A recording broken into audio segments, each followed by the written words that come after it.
our book's arguments are relevant here too. First and foremost, most obviously perhaps, like the United States in 2016, Brazilians face the specter of an authoritarian presidential candidate.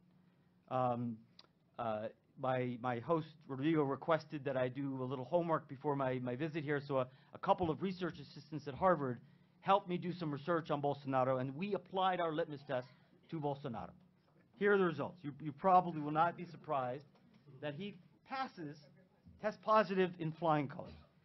Indicator number one, does he reject democratic rules of the game? Throughout his career, as far as we can tell, going back to the 1980s, Bolsonaro has praised the military dictatorship and challenged the legitimacy of the post-1985 democracy. In 1993, he declared, "I am for dictatorship," called for the closure of Congress, like in Fujimori's Peru the year earlier. More recently, Bolsonaro declared that what happened in 1964 was not a coup. He promised a Chavista-like packing of the Supreme Court, and he questioned the legitimacy of Brazil's electoral system, calling it rigged. He just named as his vice presidential candidate a general who at various points has signaled his openness to a military coup. So not only has Bolsonaro rejected democratic rules of the game, but he's actually done so in a way that is more open and more egregious than Erdogan, than Fujimori, than Chávez, than Orban.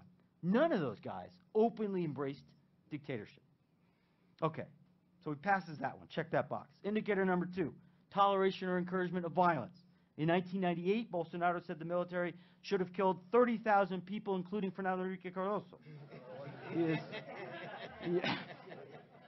He's encouraged the extrajudicial police killing of suspected criminals.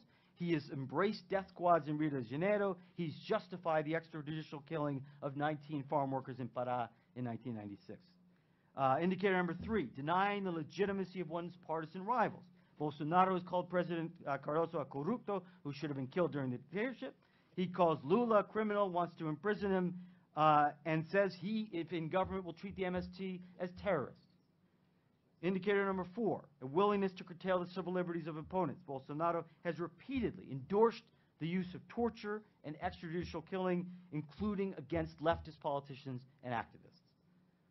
So Bolsonaro is a thoroughly authoritarian figure.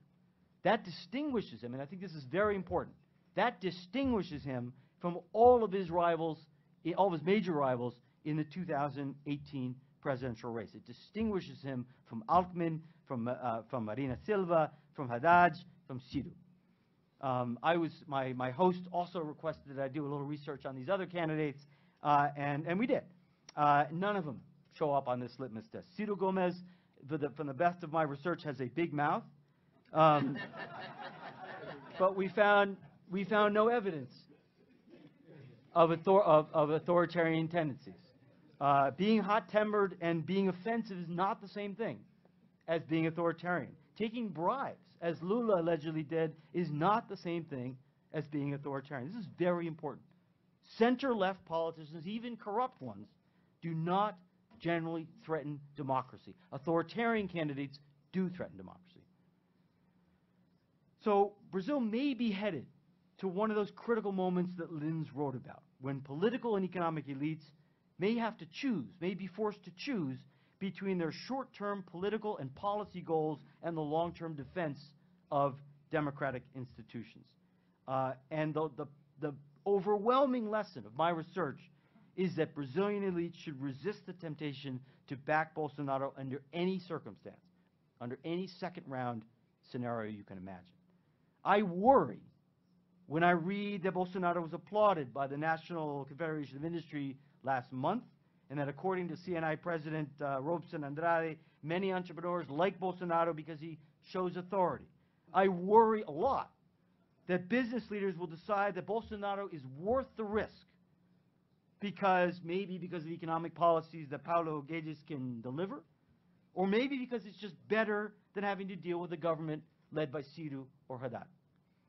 This is the historic mistake that Italian liberals made. It's the mistake that German conservatives make. It's the mistake that U.S. Republicans are making today.